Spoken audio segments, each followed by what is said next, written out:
Salam mənim kanalımın seyirciləri. Bir daha ilahi çərşənbəniz mübarək. Bu təmiz Astara çayıdır.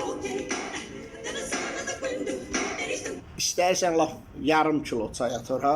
Kraska olmadığına görə olan rəngi bu olacaq. Və mən keyfiyyətli şeyləri brend reklam eləyirəm. Mən vətənpərvərəm. Bəli, hamı Azərbaycan istehsalı olan çay alsın, hamı Astara çay alsın, hamı kraskasız çay içsin.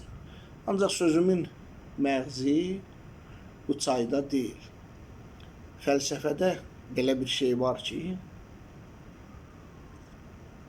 bir yolu tam getmək üçün əvvəl o yolun yarısını getmək lazımdır.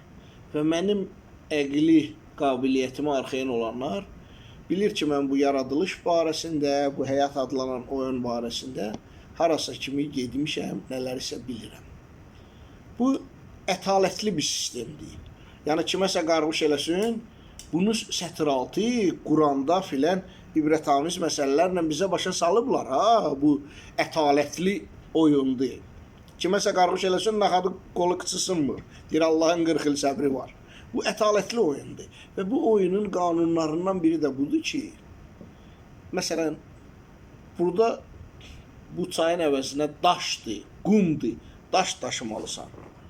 Bura əgər bundan biraz süzdünsə, arxasın, bir neçə dəfə bunu videolarımda demişəm, mən özümü aid olduğum xalqın arasında hiss edirəm, millətin, bildiyim nə varsa hamısını insanlarla bölüşməyə çalışıram.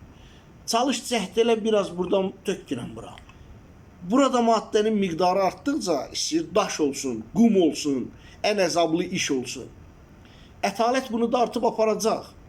Əsas başlamaqdır. Necə deyərlər, başlamaq işin 50%-dir. Bu qədər işimiz daş daşımaq, qum daşımaq qədər ağır bir şey olmasın. Allah bütün Azərbaycana firavanlıq qismət eləsin. Var olasın.